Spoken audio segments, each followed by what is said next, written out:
The sun was setting over New Terra when Jake Morrison's scanner started beeping in a way it had never beeped before. He was 3 hours into his shift, checking the ground for mineral deposits like he did every day. The work was boring, but it paid well, and Jake liked boring. Boring meant safe. Boring meant he could save money and maybe one day move to a better colony, but the scanner was not being boring anymore. Jake stopped walking and looked at the small screen in his hand. The numbers were jumping around like crazy. The device was supposed to find metal and crystals under the ground, but right now it was showing something else. Something that made no sense at all. There was something alive down there.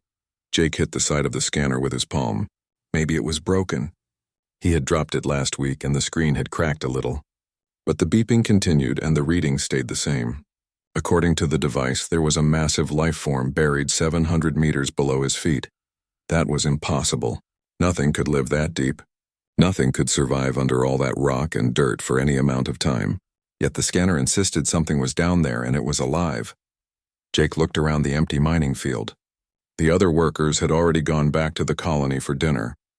He was alone with the red dirt and the dying light. He should report this. He should call his supervisor, Linda Hayes, and let her deal with it. That was the smart thing to do. Instead, Jake knelt down and placed the scanner flat on the ground. He pressed the deep scan button, the one that used more battery but gave more details. The device hummed and beeped for a full minute. Then it showed him something that made his hands shake. The life form was huge, at least 20 meters long. The readings suggested it had a heartbeat, but it was incredibly slow. 1 beat every 30 minutes. The temperature around it was wrong too. There was heat down there contained in some kind of shell or container. Jake saved the data and stood up. His mind was racing. He had been working on New Terra for 3 years and nobody had ever mentioned anything like this. The colony was built on this planet because surveys said it was empty. Dead. Just rocks and minerals and nothing else. Someone had lied. Or someone had missed something very big. Jake walked back to the colony as the sky turned dark. The main building was made of gray metal and looked ugly against the landscape. But it was home. Inside, people were eating dinner in the cafeteria. The smell of recycled protein and synthetic vegetables filled the air. He found Linda Hayes sitting alone, reading reports on her tablet.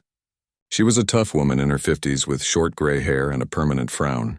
She did not like surprises and she did not like workers who caused problems. Jake sat down across from her without asking. "What do you want, Morrison?" Linda asked without looking up.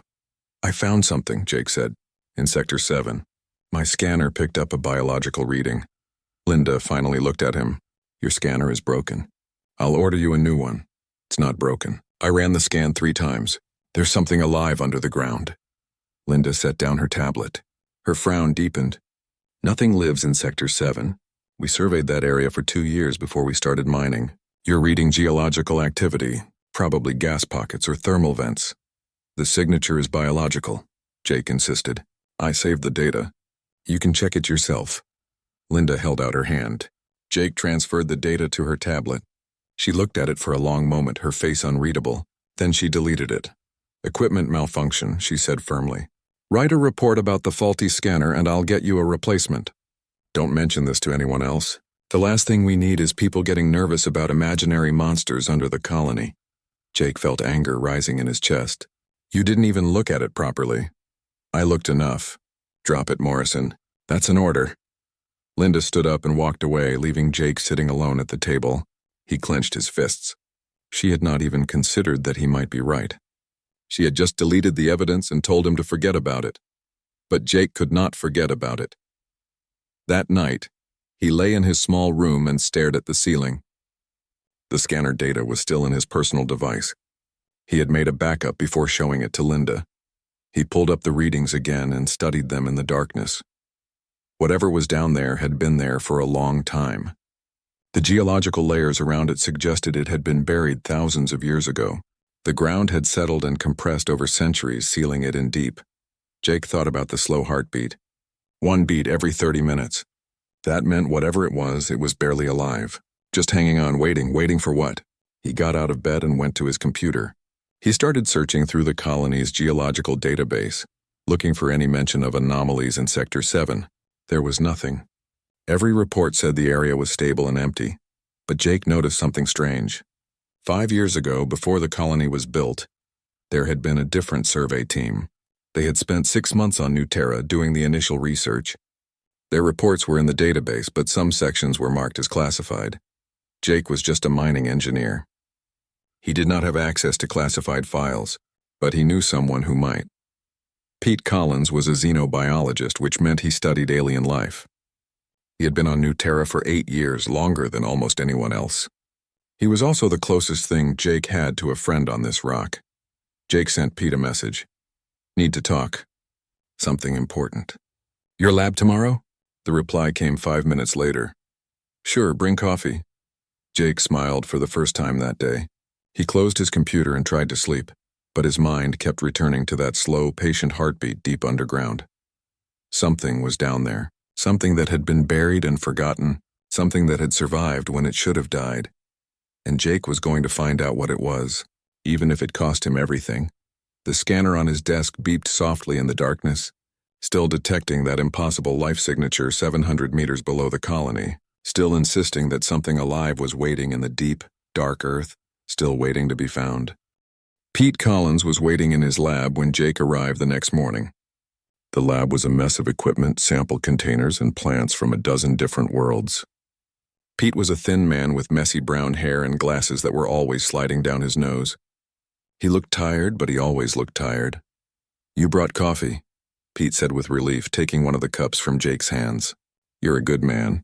Now what's so important that you're messaging me at midnight? Jake closed the door behind him and made sure no one was in the hallway.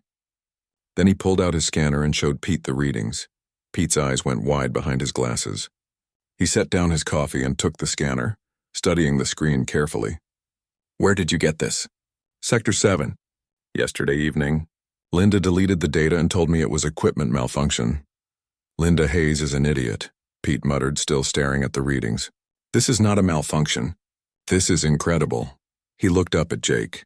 Do you understand what this means? There's a living organism under our colony. Something massive. Something that's been in some kind of stasis for... He checked the geological data.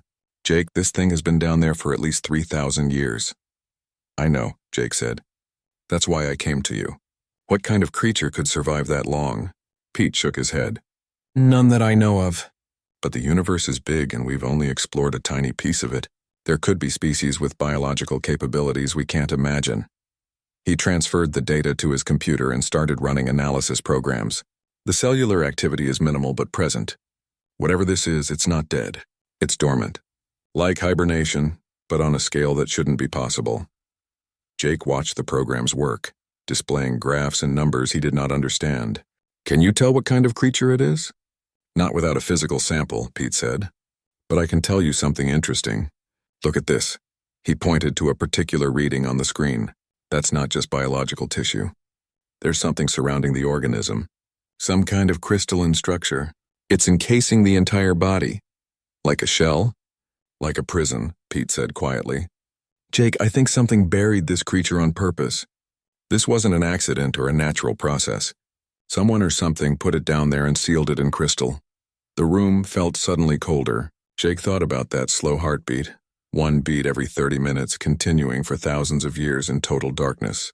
Why would anyone do that? I don't know, but I want to find out. Pete's eyes had that excited look he got when he found something interesting. It was the same look that had gotten him into trouble more than once. We need a physical sample. We need to dig. Linda will never approve that, Jake said. She doesn't even believe the readings. Then we don't ask Linda, Pete replied. We do it ourselves. Jake stared at his friend. That's illegal. If we get caught, we'll lose our jobs. They might even send us to prison. Maybe, Pete admitted. But Jake, this is the most important discovery I've ever seen. Maybe the most important discovery anyone has ever seen. Whatever is down there has been waiting for 3,000 years. It deserves better than being forgotten because Linda Hayes doesn't want paperwork. Jake thought about the deleted data.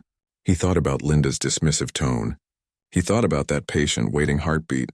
Okay, he said. Let's dig. They spent the next week planning. Pete analyzed the geological data and found the best place to excavate. The creature was deep, but there was an old mining tunnel that went down about 400 meters. If they could extend that tunnel another 300 meters, they could reach it. The problem was equipment. They needed drilling machines, excavation tools, and safety gear. They also needed time. The work would take weeks, maybe months, and they could only do it when nobody was watching. Jake solved the equipment problem. As a mining engineer, he had access to all the machinery. He started checking out equipment for routine maintenance and moving it to the abandoned tunnel. Nobody questioned him. Mining equipment always needed maintenance. Pete solved the time problem. He noticed that the security sensors in the old mining section had been offline for months. Nobody had bothered to fix them because that area was considered useless. They could work there at night without being detected, but they needed more help. 2 people could not move that much rock alone. Jake thought about who he could trust. Most of the colonists would report them immediately. But there were a few people who might understand. People who were tired of the colony's rules and lies. Amy Walker was a mechanic who had come to New Terra to escape a bad situation on Earth. She was tough and practical and did not ask too many questions. When Jake told her about the project, she looked at him for a long moment. "You're serious about this," she said finally. "Yes. And you really think there's something alive down there?" "I know there is." Amy nodded slowly. "I'm in. But if we get caught, I'm blaming you." The 4th member of their team was harder to convince. Greg Palmer was a security officer, which meant he was supposed to stop people from doing exactly what they were planning. But Greg was also bored with his job and curious by nature. When Pete showed him the scanner readings, Greg whistled softly. "That's either the biggest discovery in human history or you're all crazy."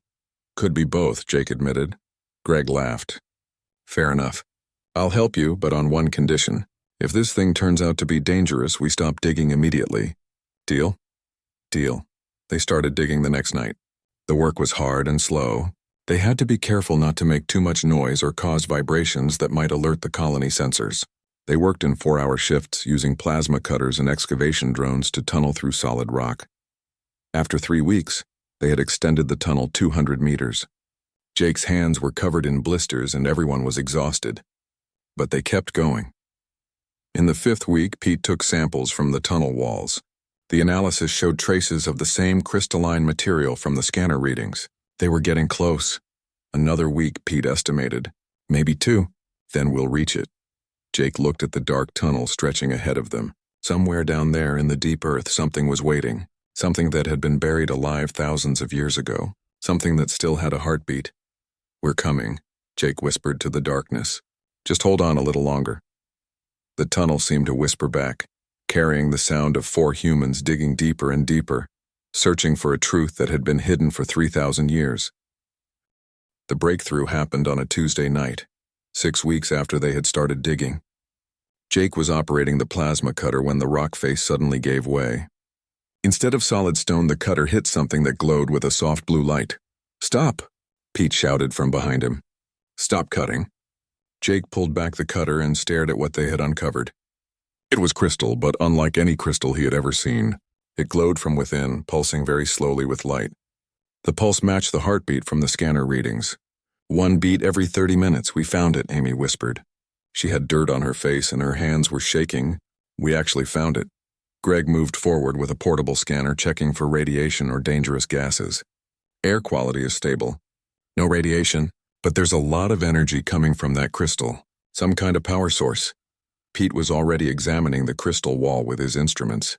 "It's not a natural formation. This was manufactured, engineered. Look at the molecular structure. Every atom is perfectly aligned." He touched the surface gently. "This is technology so advanced it makes our best computers look like stone tools." They spent the next hour carefully clearing away the remaining rock.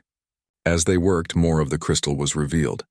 It formed a massive chamber at least 50 meters wide, and inside the chamber, suspended in the glowing blue crystal, they saw her. Jake's breath caught in his throat. The creature was enormous, easily 20 meters from head to tail. But she was also beautiful in a way he had not expected. Her body was covered in smooth plates that looked like polished white stone. She had 6 limbs, each ending in delicate claws.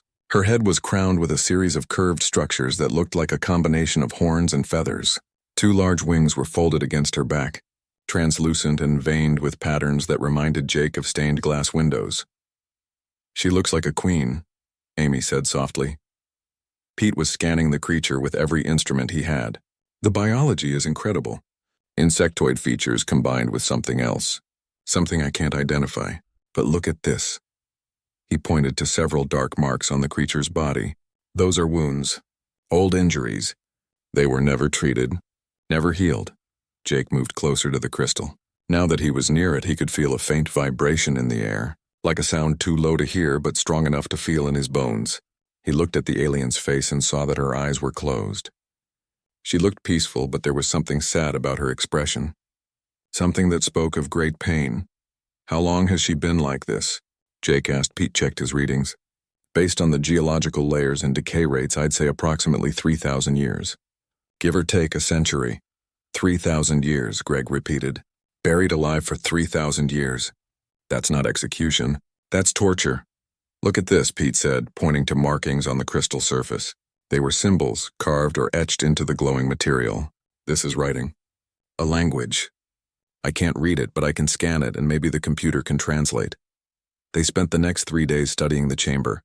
Pete took thousands of photos and scans. Amy examined the crystal structure, trying to understand how it worked.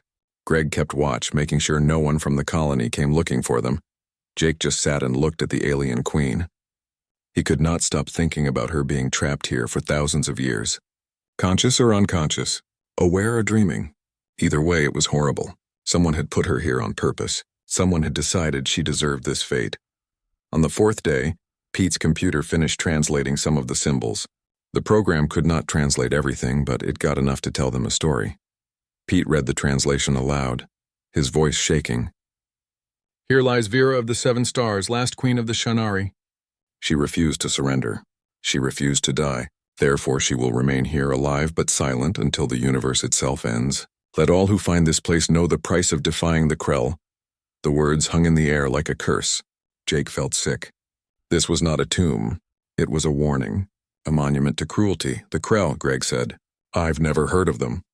Neither have I, Pete admitted. But if they did this, I hope they're extinct. Any species capable of this level of cruelty deserves to be forgotten. Amy was running her hands over the crystal surface, her face troubled. There's something else. The crystal isn't just holding her. It's doing something to her. Look at these readings. The crystal is connected to her nervous system somehow. It's keeping her alive, but it's also...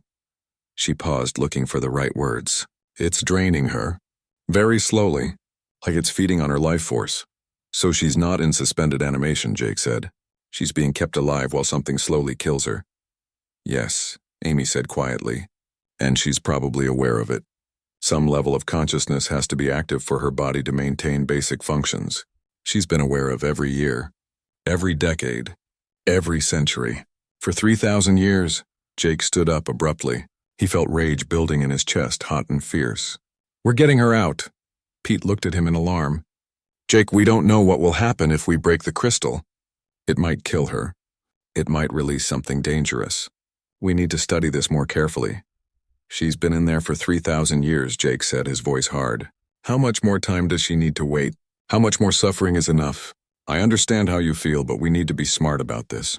No, Jake said firmly. We need to be human about this. We found someone buried alive and suffering. We don't walk away from that. We don't spend months filing reports and asking permission. We help right now, Greg spoke up. Jake's right. I've seen a lot of bad things in my life, but this is evil. Pure evil. If we walk away now, we're part of it. Amy nodded.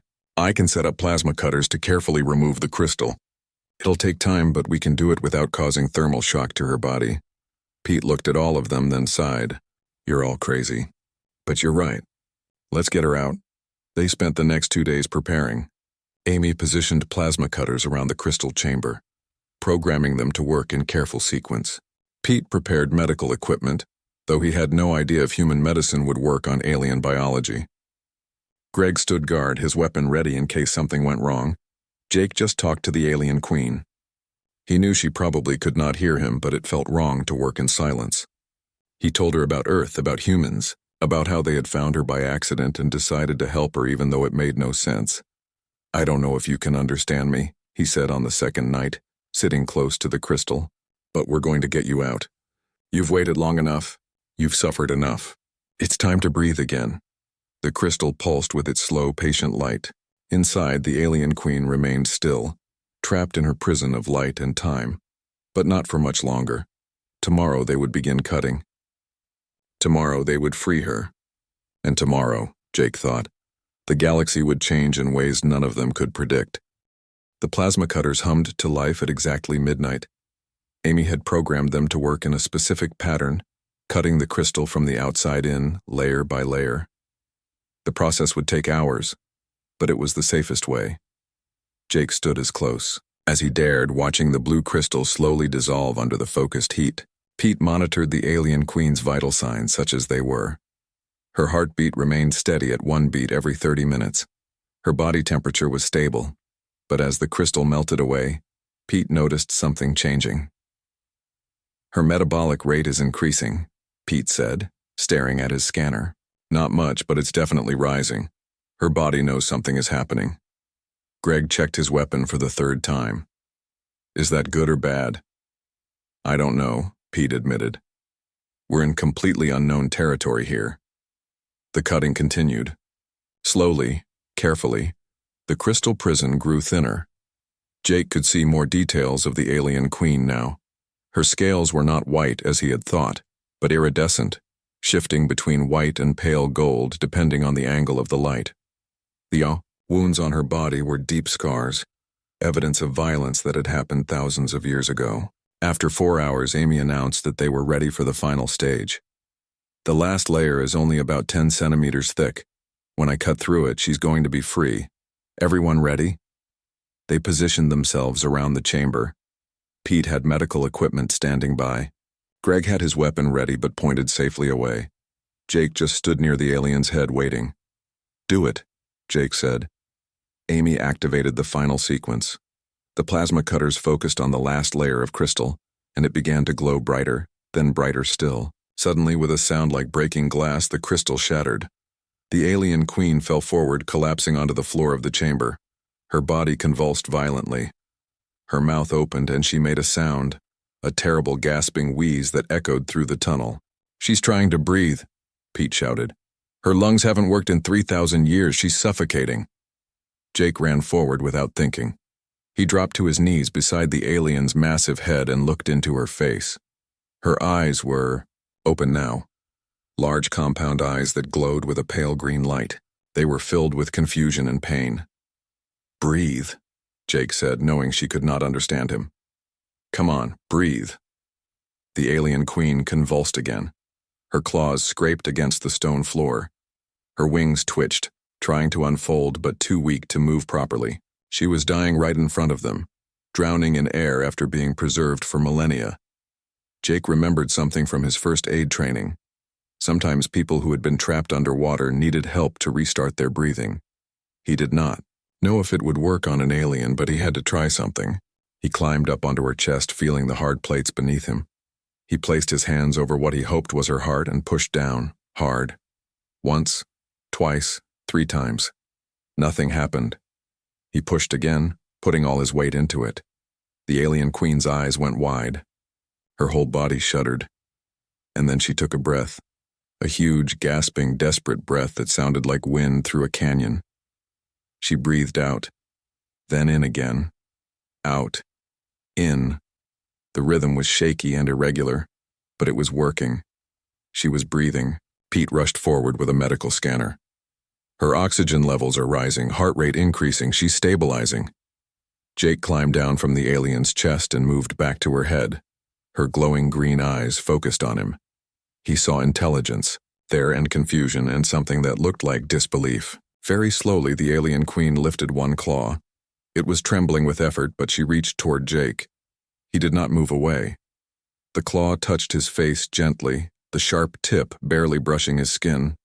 The moment she touched him, Jake felt something, not physical but mental, a presence in his mind, tentative and weak like someone whispering from far away. He gasped. She's telepathic, Pete breathed. Jake, she's in your head. What is she saying? Jake tried to understand the presence in his mind. It was not words exactly, more like feelings and images. He saw stars, 7 bright stars arranged in a pattern, He saw cities of crystal and metal. He saw beauty and peace. Then he saw fire, darkness, pain, burial, thousands of years of silence and suffering. And he saw one more thing, a question, a single desperate question that transcended language. Why? Why did you free me? Why did you help? Why would you, a stranger from an unknown species, save someone who had been buried and forgotten? Jake did not know how to send thoughts back to her, so he just spoke aloud, hoping she would understand somehow, because it was wrong. What they did to you was wrong, and humans don't walk away from wrong, not if we can help. The presence in his mind shifted. He felt surprise, wonder, and something that might have been the alien equivalent of tears. The claw withdrew from his face. The alien queen tried to sit up but was too weak. Her body shook with the effort of simply breathing. Pete moved closer with a container of water. Her body is severely dehydrated. 3,000 years, even in stasis, has to have caused damage. He offered the water to the alien carefully. She looked at the container, then at Pete. She understood what it was. One claw reached out and took the container gently, despite its massive size. She brought it to her mouth and drank. The container was empty in seconds. More, Pete said, and Amy ran to get more water from their supplies. Over the next hour, the alien queen drank nearly 50 liters of water. Her body was desperate for it, absorbing it like a desert absorbing rain. As she drank, color returned to her scales. The pale white gold became more vibrant. Her eyes grew brighter. Finally, she stopped drinking and looked at the 4 humans gathered around her. She was still weak, still trembling, but she was alive in a way she had not been since they found her. Jake felt the presence in his mind again. This time it was stronger, more focused. He saw an image of himself and his 3 friends. He felt a wave of gratitude so powerful it almost knocked him over. Then the alien queen did something unexpected. She lowered her head to the ground in front of Jake, a gesture that was clearly a bow, a sign of respect and thanks. "You don't need to do that," Jake said softly. "We just did what was right." The presence in his mind sent back a feeling, a concept that it took Jake a moment to translate into words. Among her people, saving a life created a bond, a debt that could never be repaid, only honored. By freeing her, they had become something important to her. Family, perhaps, or something even deeper. Pete was scanning her again. "Jake, ask her if she's in pain. I need to know if there are injuries we should treat." Jake looked at the alien queen and tried to project the concept of pain as a question. She understood. He felt her response. Pain, yes. Old wounds that had never healed. But also something else. The crystal had been connected to her nervous system for 3,000 years. Removing it had caused damage. She could feel parts of her body that did not respond correctly anymore. "She's hurt," Jake translated. "The crystal did something to her nervous system. She needs time to heal." "We need to get her somewhere safe," Greg said. "The colony will notice we're missing soon. When they find this chamber, there are going to be questions. A lot of questions." Amy nodded. "We need to move her, but she's too big to fit through the tunnel." The alien queen made a sound, a soft chirping noise. The presence in Jake's mind showed him an image. Her body could fold, compress. She had evolved to fit through tight spaces when necessary. It would hurt, but she could do it. "She says she can make herself smaller," Jake said. "But we need to move now. She's still very weak." They helped the alien queen stand. She was unsteady, leaning on Jake for support. Her wing-like structures folded tight against her body, and her limbs contracted in ways that looked painful but functional. She was still huge, but small enough to fit through the tunnel. Slowly, carefully, they began the long journey back to the surface. The alien queen that had been buried for 3,000 years was finally breathing again, finally free. But freedom, Jake realized, was just the beginning of their problems. They brought the alien queen to an abandoned storage facility on the edge of the colony. It was old and unused, far enough from the main buildings that no one would hear or see anything unusual. Jake and his team worked through the night to make the space comfortable. They brought water, food supplies, and medical equipment. The alien queen, who Jake now thought of as Vera based on the name from the crystal chamber, was still weak, but growing stronger each hour. She could stand on her own now, though she moved slowly and carefully. Her presence in Jake's mind had grown clearer too. They could not have full conversations yet, but they could share concepts and feelings. Pete spent hours examining her, scanning her biology with every tool he had.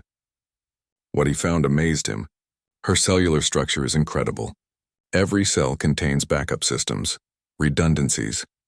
Her people evolved to survive almost anything. That's how she lasted 3,000 years. Can you help her heal? Jake asked. Maybe. Some of her injuries are beyond my ability to treat, but I can help with nutrition and basic cellular repair. She needs proteins we don't have, minerals that don't exist on Earth or New Terra, but I can synthesize something close enough to keep her stable. Greg was more worried about security. We can't keep her hidden forever. Eventually someone is going to find out. What do we do then? We tell the truth, Jake said. We found her. We saved her, and we're not giving her up. Amy was examining a piece of the crystal they had brought back from the chamber. This technology is thousands of years beyond ours. If we can understand it, it could change everything. Energy production, medicine, transportation, everything. Vera watched them work, her green eyes following their movements. Jake could feel her curiosity through their mental link. She was learning about them, studying them, trying to understand these strange creatures who had freed her. On the third day, something changed. Jake was sitting with Vera, trying to teach her some basic English words when he felt her presence in his mind grow suddenly stronger. Images flooded his consciousness faster than he could process. He saw her world, a planet with 7 moons and cities that glowed like jewels. He saw her people, the Shanari, millions of them living in harmony. They were scientists, artists, philosophers. They had spread across hundreds of star systems, not as conquerors, but as explorers and teachers. Then he saw the Krell. They came like a plague, a coalition of species united by greed and fear. They saw the Shanari's advanced technology as a threat. They demanded surrender. When Vera refused, they declared war. The war lasted decades. The Krell were ruthless. They did not just fight the Shanari armies. They destroyed entire worlds. Billions died. The Shanari fought back with everything they had, but they were outnumbered and unprepared for such savage brutality. In the end, Vera was the last queen standing. Her fleets were destroyed. Her worlds were burning. The Krell offered her a choice: suicide with honor, or burial alive as a warning to any species that might dare to resist the Krell in the future. Vera chose neither. She fought to the last moment, trying to save her people. When she was finally captured, the Krell did not grant her the mercy of death. They buried her in crystal on this remote world, in a chamber designed to keep her alive and aware for eternity, a monument to their victory and cruelty. Jake opened his eyes, breathing hard. Tears were running down his face. He had felt her pain, her rage, her despair, 3,000 years of it compressed into a few minutes of shared memory. Jake? Pete's voice was concerned. What happened? Jake wiped his eyes. She showed me everything, what they did to her people, what they did to her. He looked at Vera, who was watching him with those ancient, sad eyes. The Krell are monsters. Were monsters, Greg corrected. That was 3,000 years ago. They're probably extinct by now. Vera made a sound, a deep rumble in her chest. Jake felt her disagreement through the link. She did not think the Krell were extinct. Species like that did not just disappear. They survived. They adapted. They waited. Over the next week, Vera grew stronger. She could move freely now, though she was still healing. She started teaching Jake more about her language, using their mental connection to share words and concepts. Jake taught her English in return. Her intelligence was staggering. Within days, she could understand basic conversation. Within 2 weeks, she could speak. Her voice was strange, a combination of chirps and deeper tones that her throat shaped into words. But it was understandable. Why did you save me? She asked Jake one evening. They were alone in the storage facility, the others having gone to get supplies. Jake thought about his answer. Because what they did to you was wrong. Humans have a saying, do unto others as you would have them do unto you. I would want someone to save me if I was in your situation. So I saved you. Vera tilted her head. A gesture he had learned meant confusion. But you did not know me. You did not know my species. I could have been dangerous, evil, yet you took that risk. You weren't evil, Jake said. Anyone who survived what you survived and did not go insane has to be strong. Good. The Krell buried you because you scared them. Not because of what you did, but because of what you represented. Hope, resistance, the idea that they could be beaten. Vera was silent for a long moment. Then she said, my people had a prophecy. In our darkest hour, we believed that someday someone would find us, someone would remember. Your species was not even spacefaring when I was buried. You were primitive, barely using tools. Yet here you are, 3,000 years later, digging me out of the ground. Perhaps the prophecy was about humans all along. I'm just a mining engineer, Jake said. Not a hero from a prophecy. Heroes rarely recognize themselves, Vera replied. They simply do what they believe is right regardless of cost. Before Jake could respond, his communicator beeped. It was Amy, and she sounded panicked. Jake, we have a problem. Big problem. Get everyone to the storage facility now. 10 minutes later, they were all gathered. Amy pulled up a display on her tablet, showing a message that had just been broadcast across all colony channels. It was from Linda Hayes, but she was not alone. Several men in military uniforms stood behind her, and their expressions were hard. Attention all colony personnel. Linda's voice came from the tablet. We have detected unauthorized excavation in Sector 7 and the removal of a xenobiological specimen. The individuals responsible are Jake Morrison, Pete Collins, Amy Walker, and Greg Palmer. They are to report to Colonial Administration immediately. The specimen they removed is to be surrendered to military authority. This is not negotiable. Failure to comply will result in charges of theft, unauthorized scientific research, and violation of quarantine protocols. You have 12 hours, the message ended. They all looked at each other in silence. How did they find out? Pete asked.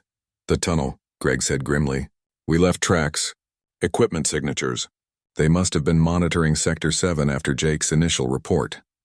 Jake looked at Vera, who was standing very still. He could feel her fear through the link. Not fear of death. She had stopped fearing death 3,000 years ago, but fear of going back, fear of being trapped again, fear of humans being just like the Krell after all. We're not giving her up, Jake said firmly. Jake, they have the entire colonial militia, Greg said. We have 4 people and no weapons. Then we run. Run where? Amy demanded. We're on a colony world. There's nowhere to run to. Jake looked at Vera. Can your people's technology help us? The crystal chambers, the stuff you showed me. Is there anything that can protect us? Vera's eyes brightened. She spoke quickly, her new command of English making her words rush together. Yes, my people had caches, hidden technology stores across the galaxy, emergency supplies in case of defeat. I know where one is here on this world, near where I was buried. I can open it. It requires my genetic signature. What kind of technology? Pete asked. Everything, Vera said. Weapons, shields, communications that can reach across the stars, medical systems that can heal almost any injury, and ships. Small ones but functional. Can we reach it before the military finds us? Jake asked. If we leave now, Vera said. Yes, they looked at each other. Going back to the burial site meant going back to Sector 7, which was certainly being watched. But staying here meant surrender. Let's go, Jake decided. We're going to dig until she breathes free. They moved through the colony under cover of darkness, staying away from the main paths and security cameras. Vera had folded her body small again, though Jake could feel through their link how much it hurt her still healing injuries. But she did not complain. She just kept moving forward. Greg led the way, using his security knowledge to avoid patrols. Amy carried a bag of tools they might need. Pete had medical supplies and his scanner. Jake stayed close to Vera, ready to help if she stumbled. They reached the entrance to the old mining tunnel just as the first light of dawn touched the horizon. Behind them, they could hear sirens starting to wail. The colony had discovered they were gone. They'll seal the tunnel once they figure out where we went, Greg said. We have maybe 30 minutes. They ran into the darkness, flashlights cutting through the gloom. Vera led the way now, moving faster as they got closer to the burial chamber. Jake could feel her excitement through the link. She was going home in a way, back to something her people had left behind. The chamber looked different in the light of their flashlights. The broken crystal was still scattered across the floor, glowing faintly. But now Vera ignored it and moved to the back wall. She placed one claw against the stone and closed her eyes. For a moment nothing happened. Then the wall began to glow. Patterns appeared in the rock. Intricate designs that had been invisible before. The patterns matched the symbols on Vera's scales, Jake realized. A genetic lock recognizing its creator. The wall split open with a sound like thunder. Beyond it was a corridor made of the same glowing crystal as Vera's prison. But this crystal was different. It was alive with light, welcoming rather than trapping. They walked down the corridor in wonder. The walls showed images as they passed, holographic recordings of Shanari history. Jake saw glimpses of their civilization at its height. Beautiful cities. Happy people. A culture built on knowledge and peace. The corridor opened into a massive chamber. It was filled with technology. Devices of crystal and metal lined the walls, each one softly glowing, waiting. Vera moved among them like she was greeting old friends, touching each one gently. "This is incredible," Pete breathed. This technology could advance human science by centuries. Vera turned to face them. When she spoke, her voice was stronger than they had ever heard it. "This cache was meant for my people's children. For whoever survived to carry on our legacy, but my people are gone, scattered or dead, so now it belongs to those who freed me." She looked directly at Jake. "It belongs to humans. To you." "We can't take this," Jake protested. "It's your heritage." "Heritage means nothing without someone to inherit it," Vera replied. "My people believed in sharing knowledge, in helping others grow. You saved my life when you had no reason to. Now I give you the tools to save yourselves." Amy was already examining one of the devices. "These power cells are incredible. And this looks like some kind of energy shield generator." She looked at Vera. "Can you teach us how to use this?" "Yes, but we must hurry. Your people will find this place soon." Vera began activating the cache systems, explaining each one as she worked. The technology responded to her touch, coming alive after 3,000 years of sleep.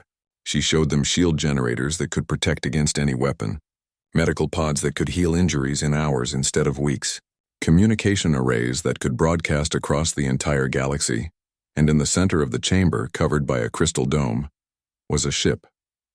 It was small, only large enough for perhaps 6 people, but it was beautiful, sleek and organic, looking like it had been grown rather than built. "A scout ship," Vera explained, "fast, well-armed for its size. It can leave this planet and travel between stars." "You want us to run?" Greg asked. "I want you to survive," Vera corrected. "Your colonial government will not let you keep me. They will take me, study me, lock me away, perhaps not in crystal, but in cages and laboratories. I have been imprisoned once. I will not be imprisoned again." Jake felt the determination in her mind. She meant it. She would die before going back to captivity. "But if we run, we can never come home," Amy said quietly. "Where is home?" Vera asked. "Here, on this colony where your leaders will arrest you? Or out there among the stars where you can be free?" Before anyone could answer, an explosion shook the chamber. Dust fell from the ceiling. Through the tunnel behind them, they heard voices shouting. "They found us," Greg said, pulling out his weapon. "They brought explosives." "The shields," Jake said urgently to Vera. "Can you activate them?" Vera moved to one of the wall panels and pressed her claw against it. A barrier of soft blue light appeared across the tunnel entrance, sealing them in but also protecting them from whatever was outside. More explosions came, but the shield held. Through the flickering barrier, Jake could see shapes moving in the tunnel. Colonial militia, heavily armed. And with them, in military uniform, was Linda Hayes. Her voice came through a speaker, amplified and cold. "Jake Morrison, you are under colonial law, subject to arrest. Surrender the alien specimen and yourselves immediately. This is your final warning." Jake looked at his friends. Amy was scared but determined. Pete looked like he wanted to negotiate but knew it was pointless. Greg had his weapon ready, though they all knew he was vastly outgunned. Jake looked at Vera. Through the link, he felt her waiting for his decision. She had given him the tools to escape, but she would follow whatever choice he made. If he wanted to surrender, she would surrender. If he wanted to fight, she would fight. If he wanted to run, she would run. It was his choice, his responsibility. Jake thought about everything that had happened. He thought about finding Vera in the ground, buried alive for 3,000 years. He thought about freeing her, watching her take her first breath in millennia. He thought about the Krell who had done this to her. who had destroyed an entire civilization because they were afraid of peace and progress. He thought about Linda Hayes, who had deleted his evidence without even looking at it properly, who saw Vera not as a person but as a specimen, a thing to be controlled. Jake had been taught all his life to follow rules, to trust authority, to believe that the system would do the right thing if you just gave it a chance. But sometimes the system was wrong. Sometimes authority needed to be challenged. Sometimes the right thing meant breaking every rule you had ever learned. "Start the ship," Jake said to Vera. Pete's eyes went wide. "Jake, if we do this, we're fugitives. We can never go back to Earth, never see our families again." "I know," Jake said, "but I'm not giving her back to people who see her as property. We freed her. That means we protect her, no matter what." Amy nodded slowly. "I'm with you." Greg checked his weapon one more time. "I always wanted to see the galaxy anyway." Pete looked at all of them, then sighed. "You're all insane, but I'm not letting you go alone." He looked at Vera. "How long to start the ship?" 5 minutes, Vera said.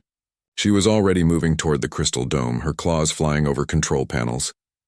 "We don't have 5 minutes, Greg said, pointing at the shield. It was flickering.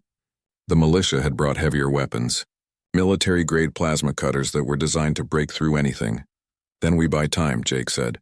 He activated one of the shield generators Vera had shown them, a portable one the size of a backpack. He put it on and moved toward the failing barrier. "When the ship is ready, get everyone on board.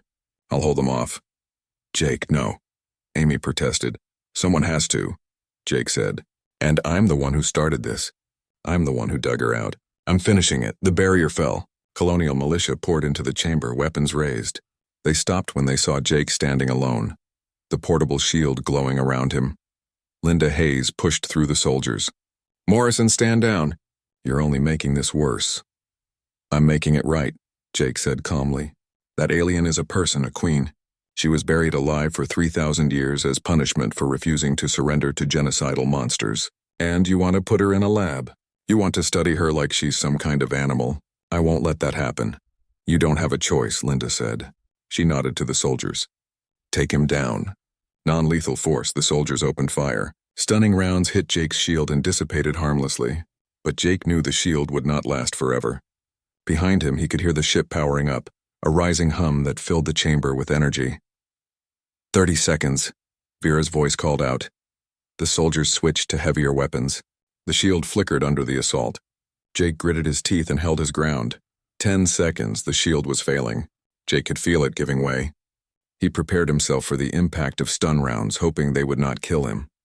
But the impact never came. Instead, he felt Vera's presence in his mind stronger than ever before. He felt her rage at seeing him threatened. He felt her power, held back until now, finally unleashed. The chamber filled with light as Vera roared, a sound that shook the walls and sent soldiers stumbling backward in fear. The light came from Vera herself. Her scales glowed with power, patterns racing across her body like electricity. Her wings unfurled fully for the first time since her awakening, spreading wide and casting shadows across the chamber. She stood between Jake and the soldiers, and despite her injuries, despite 3,000 years of imprisonment, she looked every bit the queen she had once been. The soldiers stopped firing, stunned by the sight. Even Linda Hayes took a step back, her face pale. Vera spoke, and her voice carried power that made the crystal walls resonate. "I am Vera of the Seven Stars, last queen of the Shanari Empire. I have endured 3,000 years of torture. I have survived the destruction of my civilization. I have outlasted enemies who buried me alive." She took a step forward, and the soldiers retreated. "And I will not be caged again. Not by you, not by anyone." Jake felt her presence in his mind, felt her asking a question, not in words, but in pure meaning. "May I?" He understood what she was asking. She wanted to connect with all of them, the way she connected with him, to show them what she had experienced, to make them understand. "Yes," Jake said aloud. Vera's eyes blazed brighter. The light from her body pulsed once, twice, and then spread outward like a wave. It touched every person in the chamber. Soldiers, Linda Hayes, everyone. And they saw 3,000 years of darkness. They felt the crushing weight of crystal and stone. They experienced the slow drain of life, the awareness of every passing moment, the endless torture of being alive but unable to move, unable to speak, unable to die. They felt the grief of a civilization destroyed, the rage at injustice, the despair of believing no one would ever come, and then they felt something else. They felt Jake's hand on her chest pushing down, forcing her lungs to work. They felt the first breath of air in millennia. They felt the confusion of rescue, the wonder of kindness from strangers, the hope that perhaps the universe was not entirely cruel. The vision lasted only seconds, but it was enough. When the light faded, several soldiers were on their knees crying. Others stood frozen, their weapons hanging limply in their hands. Linda Hayes was shaking, her face wet with tears. "I didn't know," she whispered. "I didn't understand." Vera folded her wings slowly. "Now you do. Will you still try to cage me?" Linda looked at the soldiers, then back at Vera. She seemed to age 10 years in that moment. "No," she said quietly. "No one deserves what was done to you. No one." She looked at Jake. "Take the ship. Go. I'll tell them you escaped before we could stop you. It will buy you time." "Linda," one of the soldiers protested. "That's an order." Linda snapped, her voice finding its strength again. "These people saved a life that should have died 3,000 years ago. They showed more courage and compassion than our entire government. We're not stopping them." The ship was ready now, humming with power. The crystal dome had retracted, revealing a ramp leading up into the sleek vessel. Amy and Pete were already on board. Greg stood at the entrance, covering their retreat. Jake moved toward the ship but stopped beside Linda. "Thank you," he said. Linda nodded. "Don't thank me. Just survive out there. And Morrison, make it mean something. What you did here, freeing her. Make sure it matters." Jake climbed aboard the ship with Vera right behind him. The ramp sealed. Through the transparent hull, Jake could see the militia backing away as the ship's engines powered up fully. "Everyone strap in," Vera said, moving to what was clearly the pilot's position. Her claws moved over controls that looked nothing like human technology, but she handled them with the ease of long practice. "This will be rough." The ship lifted off the ground smoothly, then suddenly shot upward like a rocket. The force pressed Jake into his seat. Through the hull he watched the chamber disappear, then the tunnel, then the surface of New Terra. Within seconds they were breaking atmosphere. Alarms began blaring throughout the ship. "The colony has orbital defenses," Greg said, checking a display. "They're powering up to fire." Vera's claws danced across the controls. "These weapons are old by my people's standards, but they can still destroy a ship this size." The ship banked hard, and Jake's stomach lurched. "Hold on." The orbital defense platform fired. Bolts of energy lanced through space, bright enough to leave after images. But Vera was faster. The ship twisted and dove, moving in patterns that seemed impossible for something so large. The weapons fire missed by meters. "She's a good pilot," Greg said, impressed despite the danger. "I commanded fleets," Vera said calmly, sending the ship into a spiral that dodged 3 more shots. "One small ship is easy." They cleared the defense platforms and entered open space. New Terra fell away behind them, growing smaller. Jake looked at the planet where he had lived for 3 years, knowing he would never see it again. "Where do we go now?" Amy asked. "We can't exactly hide. The colonial government will report us. Earth will be looking for us. We're wanted fugitives across human space." "Then we do not stay in human space," Vera said. She brought up a star map on the main display. It showed more systems than Jake had ever seen on any human chart. "The galaxy is vast. There are places even your governments have never explored. Neutral zones, free ports, places where no one asks questions about where you came from." "What about the Krell?" Pete asked. "If they're still out there, they'll be looking for you." Vera was silent for a moment. "Yes, when they learn I am free, they will come. The Krell do not forgive. They do not forget. They will want to finish what they started 3,000 years ago. Then we need to be ready," Jake said. "You have technology, knowledge. Can you teach us to fight?" "I can teach you many things," Vera said. "But first I must do something I should have done long ago." She adjusted the controls and the ship began accelerating toward a different part of space. "I must send a message." "A message to who?" Pete asked. "To everyone." Vera's eyes gleamed with determination. "The Krell buried me to hide their crimes, to make sure no one remembered what they did to my people. For 3,000 years, their version of history has been the only one, but I am alive now, and I will tell the truth." She activated one of the ship's systems. A communication array unfolded from the hull, massive dishes and crystalline structures that began to glow with power. This is a long-range broadcaster, Shanari technology. It can send a signal across the entire galaxy, to every species, every planet with receivers advanced enough to detect it. What are you going to tell them? Jake asked. Everything, Vera said. The truth about the Krell genocide. The truth about the Shanari civilization. Evidence of their crimes. Proof that they are not the peaceful alliance they claim to be. I have records stored in my genetic memory. Images. Testimonies. Data they thought was buried with me. She looked at Jake. Your species has a phrase. The truth will set you free. I was not truly free until I could speak my truth. Now I will speak it to the galaxy. The broadcaster reached full power. Vera closed her eyes and began transmitting. Jake felt her presence in his mind, felt her opening her memories and sending them out into space at the speed of light. The signal carried everything. 3,000 years of injustice, compressed into a data burst that would reach every corner of known space. When she finished, Vera slumped in her seat, exhausted. It is done. Now the galaxy knows. What happens next? Amy asked quietly. I don't know, Vera admitted. Perhaps nothing. Perhaps species who receive the message will ignore it, too afraid of the Krell to act. Perhaps they will not believe an ancient recording from a supposedly dead civilization. She looked at all of them. Or perhaps they will remember that evil only triumphs when good people do nothing. Perhaps they will stand with us. The ship's scanners suddenly lit up with contacts, hundreds of them, appearing all across the sector, ships emerging from faster-than-light travel, their signatures representing dozens of different species. Are those Krell? Greg asked, his hand moving toward the weapon controls.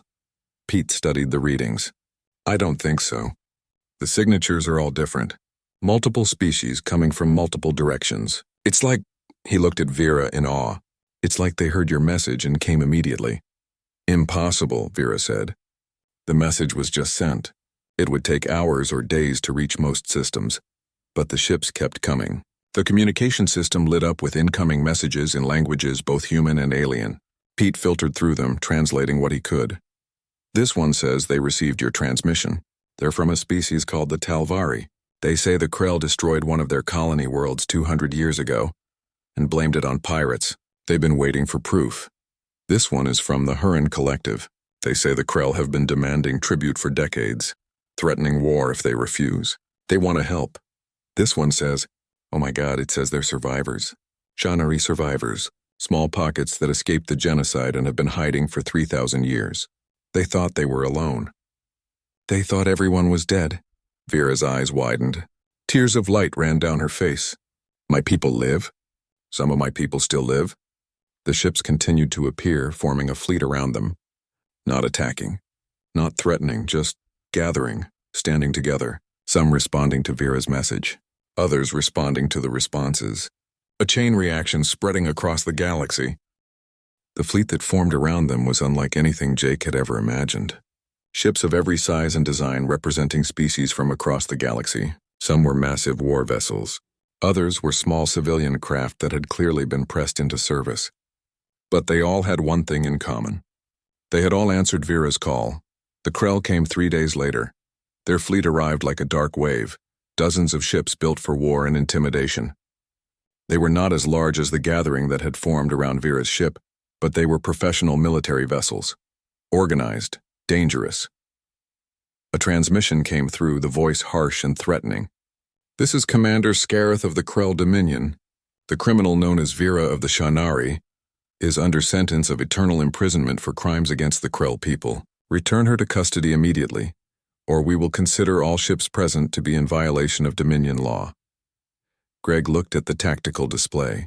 We're outnumbered if it comes to a fight. Their ships are more advanced than most of what's gathered here. But Vera was studying the fleet composition with experienced eyes. The Krell have not fought a real war in 1,000 years. They have grown used to threats and intimidation. Their tactics are outdated. Their commanders are arrogant. She activated the communication system. This is Vera of the 7 Stars speaking to Commander Scareth. I reject your authority. I reject your sentence. And I reject your version of history. Jake felt her presence in his mind, felt her preparing for what came next. He understood what she needed. Connect me to the fleet, he said to Pete. All of them. Every ship that came to help. Pete looked confused but did as asked. You're live across the entire fleet.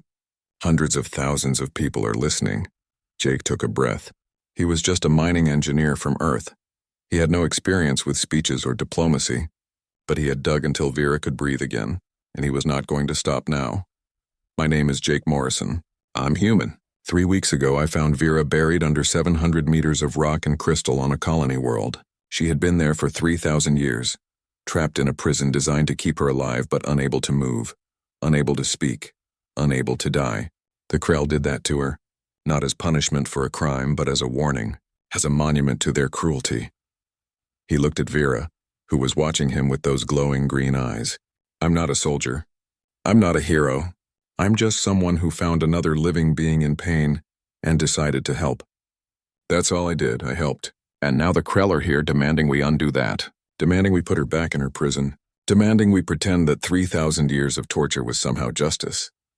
Jake's voice grew stronger. I say no. Humans say no. We don't negotiate with people who bury others alive. We don't compromise with species who commit genocide and call it peacekeeping. We found Vera when she could not breathe. We dug until she could, and we will keep digging, keep fighting, keep standing, until every being in this galaxy can breathe free. The communication channel filled with responses, voices from 100 species agreeing, supporting, declaring their stand. The fleet that had gathered was not military, not organized, but in that moment they were united. Commander Scareth's voice came back filled with rage. You dare lecture the Krell about justice? We brought order to a chaotic galaxy. We made the hard choices that others were too weak to make. And now you shelter our enemy, spread lies about our history, and threaten the peace we have maintained for millennia. Peace built on graves is not peace, Jake replied. It's just slow murder. Scareth cut the transmission. The Krell fleet began moving forward in attack formation. Here they come, Greg said, his hands moving over the weapon controls. All ships are reporting ready. But Jake, most of these vessels are civilian. They won't last long against military weapons. Vera stood from the pilot seat, her full height making her tower over everyone. Then we must make sure they do not need to fight alone. She moved to a different control panel, one that Jake had not seen her use before. The cache on New Terra was small, emergency supplies only. But there are others, larger ones, spread across the galaxy. She entered a sequence into the controls. I am transmitting their locations to the fleet. Energy weapons, shields, medical technology. Everything my people left behind.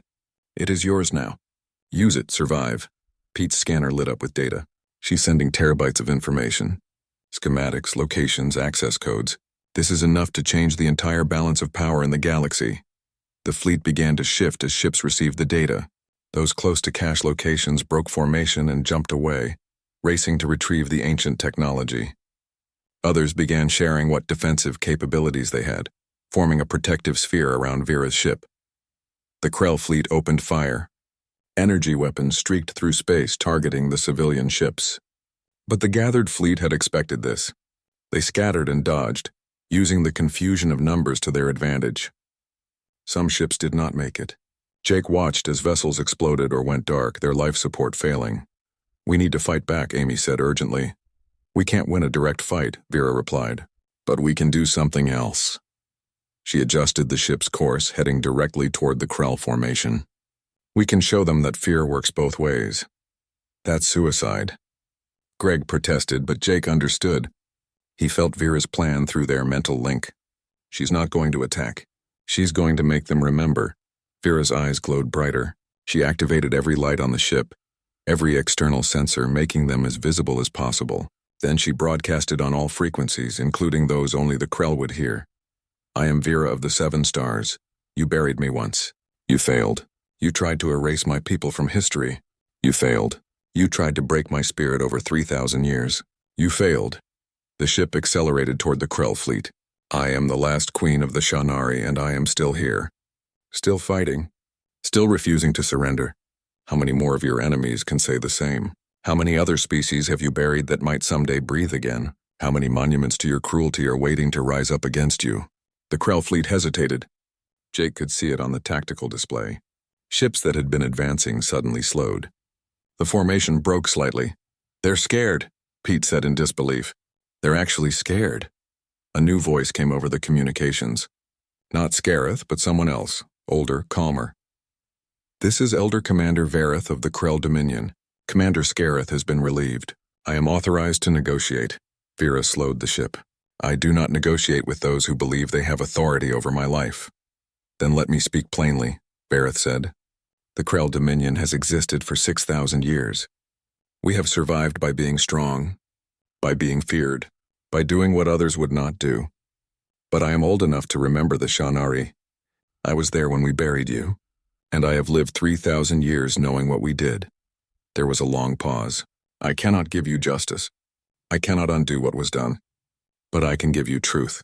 The Krell did not bury you because you were dangerous. We buried you because you were right.